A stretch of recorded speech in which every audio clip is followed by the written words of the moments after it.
আসসালামু আলাইকুম, স্বাগতম জানাচ্ছি আমাদের রাবির টপিক ভিত্তিক ক্লাসের আজকে পর্ব 2 অর্থাৎ সিরিজ 2তে।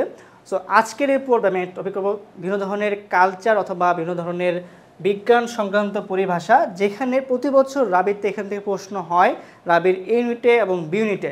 সো আগে যে ভিডিওতে ছিল সেখানে আমি বিভিন্ন ধরনের বিজ্ঞানী পরিভাষা নিয়ে কথা বলেছি, আজকে আমি আরও বিষয় নিয়ে কথা বলবো। সো এই ধরনের সিরিজগুলোতে আমি টপিক চেষ্টা করব যে রাবিতে যেগুলো মাস্ট আস্তে আস্তে প্রতি বছর আমার সামনেও আসবে এগুলো নিয়ে কথা বলতে। সো অবশ্যই ভিডিওগুলো কিন্তু পুরোটা দেখতে হবে, এবং আমি বলবো যে ভিডিও আমি পিডিএফটা দেই না। সো অবশ্যই এই জিনিসগুলো ক্লাসে লিখে শেষ করে ফেলতে হবে, নোট করে রাখবা, পরীক্ষাকে জাস্ট পড়ে যাবে, ইনশাআল্লাহ তুমি কমন পাবা। এবং এছাড়াও তোমাকে কিন্তু অবশ্যই রাবির প্রশ্ন ব্যাংক সমাধান করতে হবে।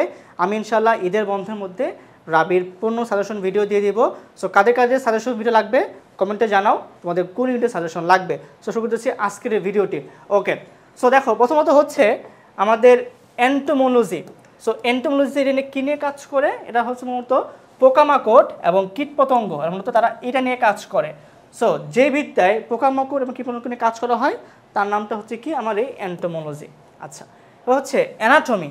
অ্যানাটমি কি ভাইয়া? অ্যানাটমি হচ্ছে আমার বিভিন্ন ধরনের অঙ্গ এবং শারীরবৃত্তীয় যেগুলো আছে, অঙ্গ সংস্থান যেগুলো আছে, শরীর অঙ্গ সংস্থান, এগুলো নিয়ে কাজ করে কি আমার অ্যানাটমি।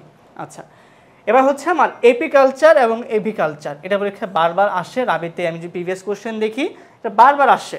আচ্ছা, এপিকালচার এবং এভিকালচার, যেমন এই যে এপিকালচারটা হচ্ছে আমার মৌমাছি, এবং যেটা এভিকালচার এটা হচ্ছে আমার পাখি। এখন কাজে যদি এটা যদি প্যাচ লাগে যে এপির সাথে মৌমাছি নাকি এপির সাথে পাখি নাকি এভির সাথে মৌমাছি বা পাখি, দেখো এপিকালচার তার মধ্যে কী আছে? একটা পি আছে বা প আছে, আর দেখো পাখির মধ্যে একটা পি আছে। সো এটা হচ্ছে এক্সচেঞ্জ হবে, উল্টা হবে, ঠিক আছে? সো এপিকালচার হচ্ছে মৌমাছি নিয়ে কাজ করতেছে, এভিকালচার হচ্ছে আমার পাখি নিয়ে কাজ করতেছে। এটা অবশ্যই মাথায় মনে রাখবা, পরীক্ষা বারবার এটা আসছে। আচ্ছা, হর্টিকালচার কি নিয়ে কাজ করে? উদ্যান সংক্রান্ত কারণ বা উদ্যান নিয়ে এটা কাজ করে, এটা হচ্ছে হর্টিকালচার, পরীক্ষা অনেকবার এটা আসছে। আচ্ছা, ইকোলজি, অর্থাৎ পরিবেশ, তাই না? সো পরিবেশ সংক্রান্ত যে বিষয়গুলো আছে বা এর সাথে জীবদেহের সম্পর্ক যেটা আছে এটা হচ্ছে কি ইকোলজি, বা তাহলে আমরা এটাকে বাস্তু সংস্থান বলতে পারি। সো এই ছিল হচ্ছে আমার প্রথম যে স্লাইডটা। এবার যাচ্ছে হচ্ছে ভাইয়া নেক্সট স্লাইডটা কী কী দেওয়া আছে। আচ্ছা দেখো, মেটিওরোলজি কী নিয়ে কাজ করতেছে? এরা হচ্ছে আমার আবহাওয়া বা কেমন হবে এই সময় কাজ করে কি মেটিওরোলজি। দেন হচ্ছে আমার অপটিক্স হচ্ছে আমার আলোক বিজ্ঞান, আলোক সংক্রান্ত বা চোখের যে বিষয়গুলো আছে এটা নিয়ে কি কাজ করে? অপটিক্স নিয়ে কাজ করে থাকে।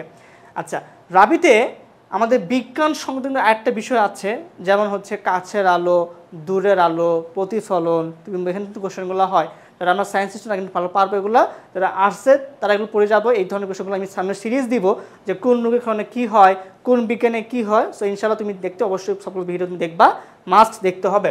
আচ্ছা, এরপরে হচ্ছে আমাদের হচ্ছে ফিলোলজি।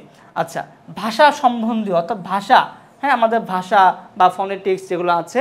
সো ফনেটিক্স আবার ধরো আরেকটা পার্ট, কিন্তু এই ফিলোলজির মধ্যে হচ্ছে আমার সরাসরি ভাষা সম্বন্ধীয়। আচ্ছা, আর যেটা ফনেটিক্স সেটা হচ্ছে আমার একদম ধ্বনিতত্ত্ব বা ধ্বনি, এটা নিয়ে কাজ করে কে? ফনেটিক্স। আচ্ছা, পিসিকালচার অনেকবার আসছে রাজশাহীতে, এটা কি নিয়ে কাজ করে? মৎস্য চাষ বা মাছ নিয়ে কাজ করে হচ্ছে কি আমার এই পিসিকালচার। আরটা হচ্ছে সিসমোলজি, এটা হচ্ছে ভূকম্পন বিষয়ক বিদ্যা হচ্ছে আমার এই সিসমোলজি। আচ্ছা, সেরিকালচার এটা অনেকবার রাজশাহীতে আসছে, এরা হচ্ছে রেশম চাষ বা রেশম পোকার চাষ নিয়ে কাজ করে কারা? এই হচ্ছে সেরিকালচার। সো এই ভিডিওতে আমি বিভিন্ন ধরনের কালচার বা পরিবেশ নিয়ে কথা বললাম, এগুলো প্রতি বছর রাজশাহীতে আসে। সো অবশ্যই ভিডিওগুলো দেখতে হবে। এবং আগের ভিডিও যেমন রেসপন্স ছিল, আলহামদুলিল্লাহ ভালো রেসপন্স ছিল, সবাই যথেষ্ট শেয়ার করেছো। আশা করব এই ভিডিওটা শেয়ার হবে, কমেন্টে মেনশন হবে, এবং কার কোন সাজেশন লাগবে রাবির এ ইউনিট নাকি বি ইউনিট এবং কোন টপিকের কমেন্ট জানাবো, অবশ্যই ভিডিও দিব। এবার আসা যাক, যাদের এখনও রাবি প্রিপারেশন গুছছে তারা কী করব? আমাদের রাবি যে আইসো ব্যাচ 2 আছে সেখানে আমাদের ভর্তি বন্ধ হচ্ছে 26 তারিখ, 26শে মার্চ। আমরা এরপরে আমাদের রাবির এক্সাম ব্যাচে কোনো ভর্তি নিব না।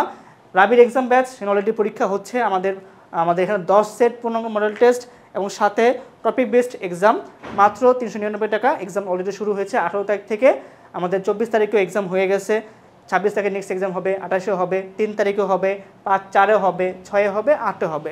এবং এটা রাবির এ ইউনিট এবং বি ইউনিটের জবাঞ্চ তার জন্য এক্সামগুলো হবে। এবং এই যে কোর্সটা এটাও কিন্তু হচ্ছে রাবির এ এবং বি ইউনিটের জন্য, অর্থাৎ বি ইউনিটের নন কমার্সের জন্য ইনশাল্লাহ।